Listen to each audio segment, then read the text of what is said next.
I recently read Zola by McCluskey and I have so much to say about it, so let's start. This book is actually set in two parts. The first part, we follow Andrea, who is a woman, a mother, a wife, and in part two, we follow Gordon. Very quickly, part one essentially shows us how we get to part two, how the home life and experiences really shape and mold a person, especially as they get older.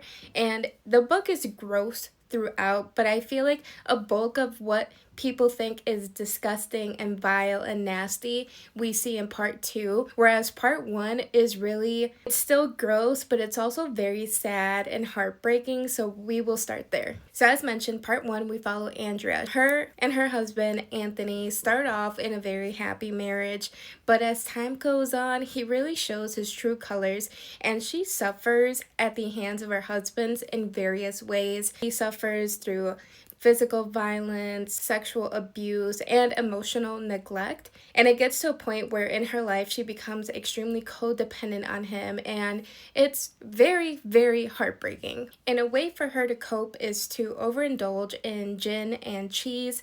Cheese especially is her go-to, like this is her comfort food, and her son Gordon picked up on that as well. We fast forward to a point where Gordon is about 7 years old, and at this point Andrea has kind of realized that she doesn't want this for herself or for her son anymore, so she decides to reinvent herself, and she cuts the gin and she cuts the cheese, and at this point she has gained a significant amount of weight and she is very unhappy with herself, so she wants to get healthy for her and Gordon. With this comes clarity, and she realizes that she has been looking at her life through rose-colored glasses, and she had to in order to survive.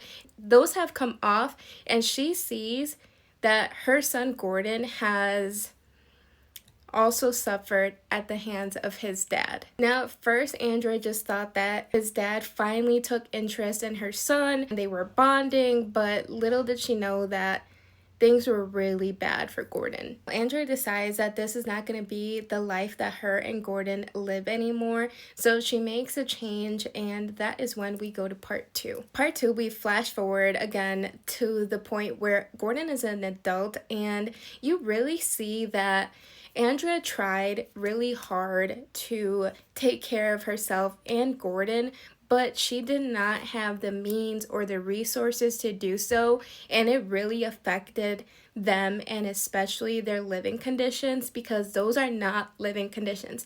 In fact, this is where things to me are even more graphic and vile. Like, there are moments where I felt like it was too much, but I couldn't keep my eyes away from it. And I just want to reiterate to you that this gets really gross, especially in part two. Like, there is a scene where he takes a straw and cheese and he has some fun, and it is so disgusting. Yeah.